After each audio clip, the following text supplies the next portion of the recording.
Hello everyone, आज हम discuss करेंगे future perfect continuous tense.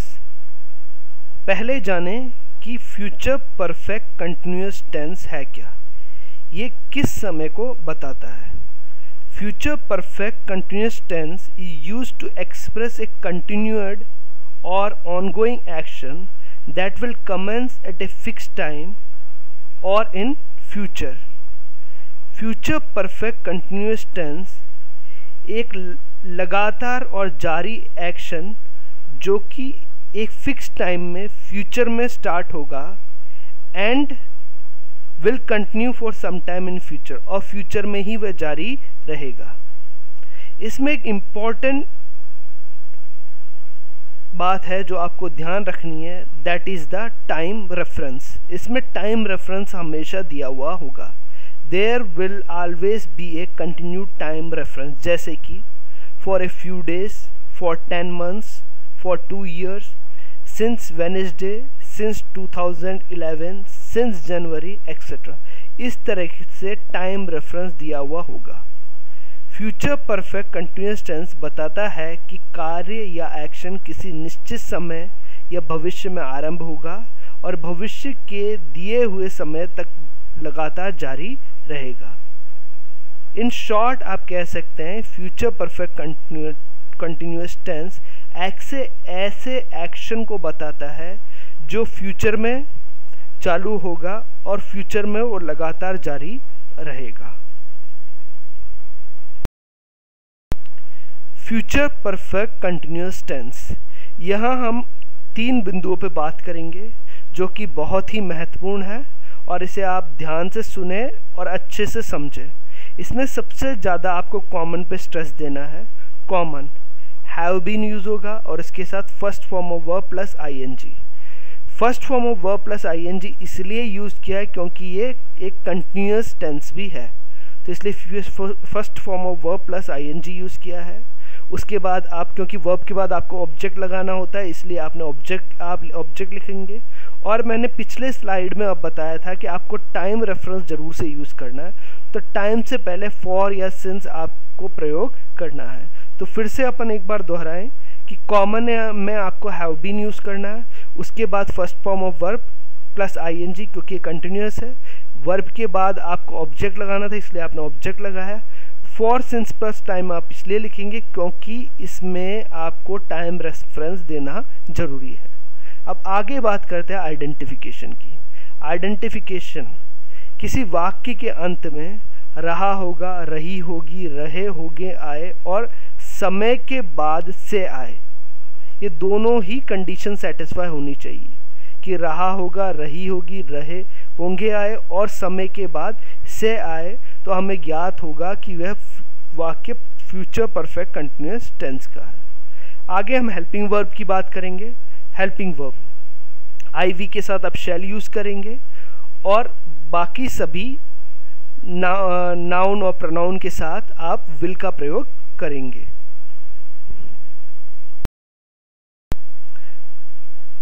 Future perfect continuous tense में हमने बात किया था कॉमन में कि हम फॉर और सिंस यूज़ करेंगे, तो हमें सिंस कहाँ यूज़ करना है और फॉर कहाँ यूज़ करना है। Since, word since is used when time 9 o'clock Sunday, yesterday, 2012, etc. mentioned in the sentence is certain. certain का मतलब वो फिक्स हो, जैसे 9 o'clock है, संडे है, yesterday 2012 है, ये सारे समय फिक्स हैं, तो निश्चित हैं, तो वहाँ पर हम सिंस यूज़ करेंगे। For is used when time 2 hours, few weeks, 3 months, etc. mentioned in the sentence is not certain. जब वाक्य में अनिश्चित हो समय तो वहाँ हम फॉर यूज़ करेंगे। अब फिर से एक बार इसको कंपेयर करें, जैसे वहाँ ऊपर सिंस में 9 o'clock लिखा हुआ है, नीचे फॉर में 2 hours लिखा हुआ है, तो 9 o'clock आपका निश्चित समय है, जबकि ये 2 hours आपका निश्चित समय नहीं है। ऊपर देखें फ्यू वीक्स कह रखा है, तो फ्यू वीक्स में संडे, मंडे, सैटरडे, फ्राइडे सब हो सकता है। ऊपर एक टाइम फिक्स दे रखा है जैसे कि संडे।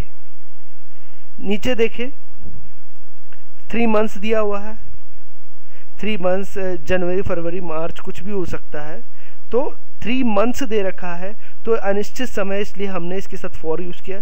जबकि हम अगर सिंस की बात करते तो वो सिंस हमारे जनवरी के साथ आता है या फरवरी के साथ आता है। ओके, तो मुझे लगता है कि आपको सिंस और फॉर का प्रयोग समझ में आया होगा। सिंस निश्चित समय के साथ यूज़ होगा, जबकि फॉर जो है अनिश्चित समय के साथ यूज़ होगा। आगे हम एफर्मेटिव सेंटेंस के बारे में पढ़ेंगे। एफर्मेटिव सेंटेंस साधारण वाक्य होते हैं। अब इसका स्ट्रक्चर क्या है, सबसे पहले आप सब्जेक्ट लिखेंगे, फिर हेल्पिंग वर्ब लिखेंगे, जो कि आपको मैं पिछले स्लाइड्स में बता चुका हूँ हेल्पिंग वर्ब कौन सा यूज़ करना है। फिर कॉमन भी मैं आपको बता चुका हूँ, have been plus first form of verb plus ING plus object plus for since plus time. तो ये आपको जो कॉमन है ये आपको यूज़ करना है। तो सब्जेक्ट क्या है, यहाँ आईवी है सब्जेक्ट, इसके साथ अपन हेल्पिंग वर्ब यूज़ करेंगे शैल। आईवी के साथ हमेशा शैल आता है, आपको पिछले स्लाइड में ध्यान हो कि आईवी के साथ मैंने शैल लिख रखा था। तो सब्जेक्ट यहाँ आईवी होगा, जहाँ पर भी सब्जेक्ट आई और वी होगा वहाँ आप एकमात्र हेल्पिंग वर्ब यूज़ करेंगे जो कि शैल होगा। उसके आगे आपको कॉमन लिखना है, हैव बीन लगाएंगे। उसके बाद आप first form of verb plus ING लिखिए क्योंकि ये कंटिन्यूस है। उसके बाद क्योंकि वर्ब के बाद आपको ऑब्जेक्ट लिखना होता है इसलिए आपने ऑब्जेक्ट लिखा। फिर उसके बाद आपको टाइम रेफरेंस देना इसमें ज़रूरी है, इसलिए फॉर या सिंस के बाद आप टाइम लिखेंगे। फॉर आपको मैं बता चुका हूँ अनिश्चित समय के लिए, और सिंस आपको निश्चित समय के लिए यूज़ करना है। एक उदाहरण पे गौर करें, we shall have been playing cricket since morning. We आपने यूज़ किया तो वी के साथ आप शैल लगाएंगे। फिर आपको कॉमन लगाना है। कॉमन क्या कहता है कि हैव बीन लगाएं, तो आपने हैव बीन लगाया। फिर कॉमन क्या कहता है कि फर्स्ट फॉर्म ऑफ वर्ब लिखे तो आपने प्ले लिख दिया। उसके साथ आईएनजी लगाना था तो इसलिए आपने प्लेइंग कर दिया। फिर आपको ऑब्जेक्ट लिखना था तो आपने क्रिकेट लिख दिया। फिर उसके बाद आपको समय के साथ फॉर या सिंस लगाना था, तो मॉर्निंग यहाँ है, निश्चित समय है मॉर्निंग, तो इसलिए आपने सिंस यूज़ कर लिया। तो आपका वाक्य पूरा हो गया। इसका अनुवाद देखें, हम सुबह से क्रिकेट खेल रहे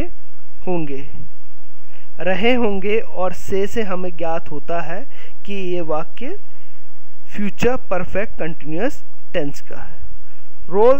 रूल 2 पे ध्यान दें, इसमें सब्जेक्ट यूज़ करना है। ही शी इट यू दे या सिंगुलर नाउन हो या प्लूरल नाउन हो, सभी के साथ आपको हेल्पिंग वर्ब विल यूज़ करना है।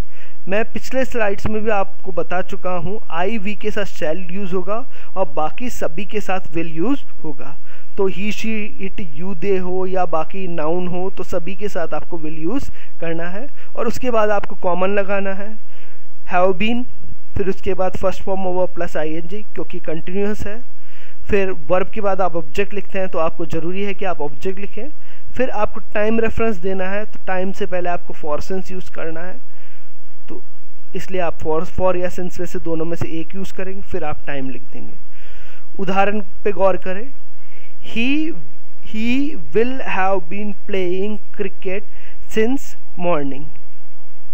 ही लिखा है आपने तो ही के साथ आप विल यूज़ करेंगे। फिर उसके बाद आपने कॉमन के अनुसार हैव बीन लगाया, फिर first form of verb plus ING लगाया, प्लेइंग लिख दिया आपने, प्ले प्लस आईएनजी। फिर आपने ऑब्जेक्ट लिखा क्रिकेट। उसके बाद क्योंकि आपका जो मॉर्निंग जो समय है वो निश्चित समय है इसलिए आपने उसके साथ सिंस लिखा, ना कि फॉर। अनुवाद देखें, वह सुबह से क्रिकेट खेल रहा होगा और से हमारी आइडेंटिफिकेशन हुई कि ये वाक्य फ्यूचर परफेक्ट कंटिन्यूअस टेंस का है।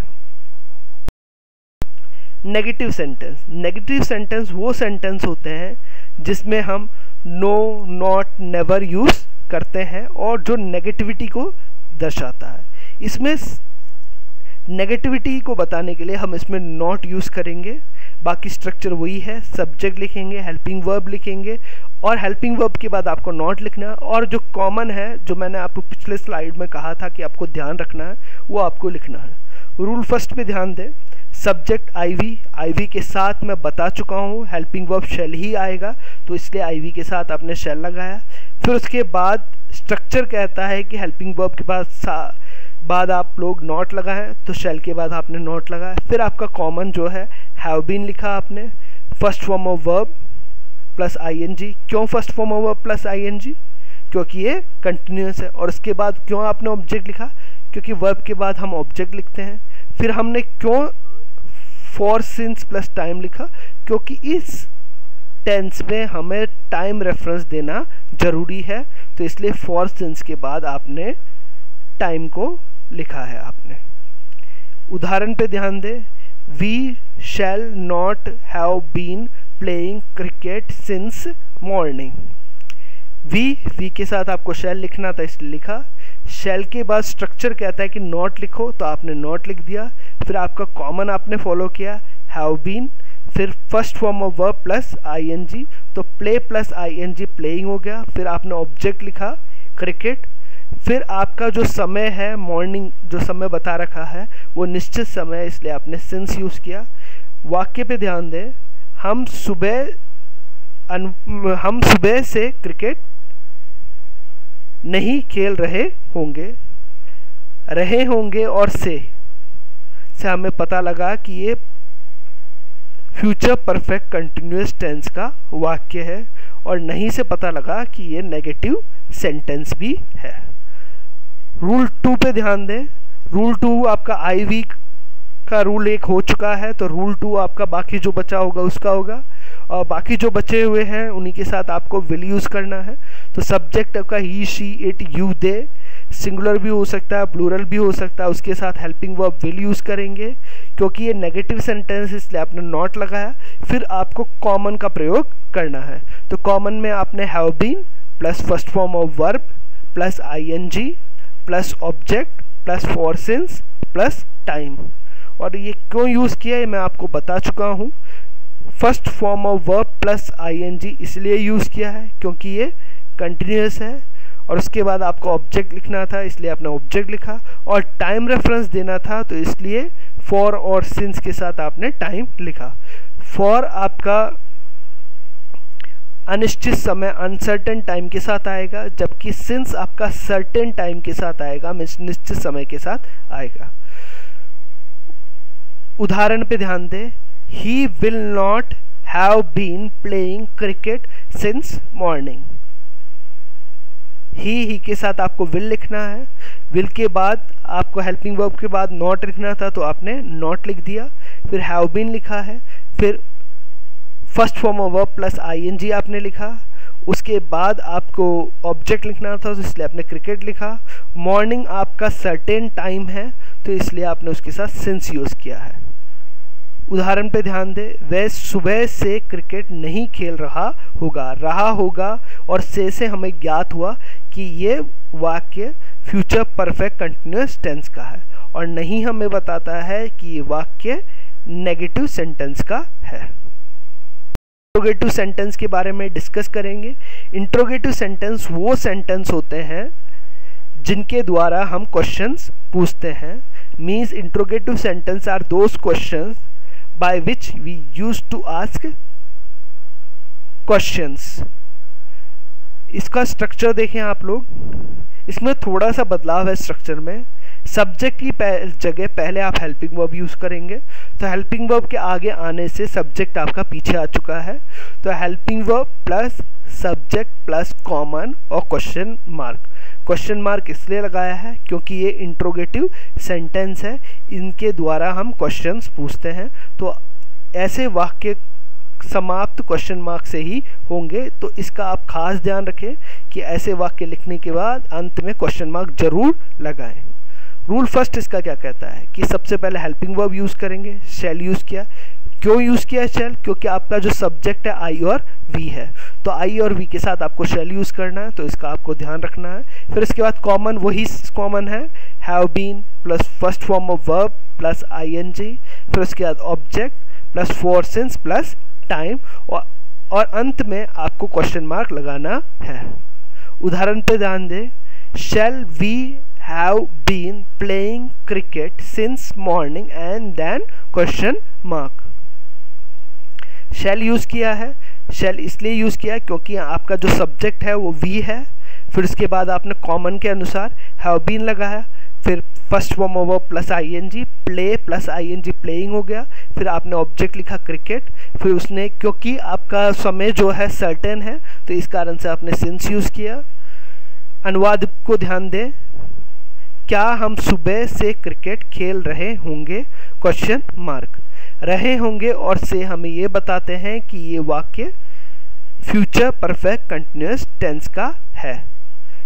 यहाँ पर जो शेल है, यहाँ इंट्रोगेटिव सेंटेंस में जो शेल है क्या क्या रूप ले लेता है, तो आपका जो हेल्प, क्योंकि ये हेल्पिंग वर्ब से चालू हो रहा है तो ये क्या, आप जब अनुवाद करेंगे तो इसका अर्थ, जो शेल का अर्थ क्या हो जाएगा यहाँ पर। रूल 2, इसमें भी सेम स्ट्रक्चर है। हेल्पिंग वर्ब आप सबसे पहले लगाएंगे, फिर उसके बाद सब्जेक्ट लिखेंगे, he she it I we you they. यहाँ हेल्पिंग वर्ब आपका विल है। क्यों विल है? क्योंकि आपका subject he she it you दे है। फिर उसके बाद आप हैव बीन, कॉमन सारा वैसे के वैसे लगाएंगे, have been plus first form of verb plus ING plus object plus for since plus time and in last question mark because it is an interrogative sentence. Example पे ध्यान दें, will he have been playing cricket since morning, question mark. Will यहाँ पर क्या क्या रूप ले लेगा? क्या वह सुबह से क्रिकेट खेल रहा होगा? रहा होगा और से हमें ज्ञात हुआ कि ये वाक्य फ्यूचर परफेक्ट कंटिन्यूअस टेंस का है। If you like this video, like and subscribe us. To know us, visit at www.mahalakshmipublicschool.com. Thank you.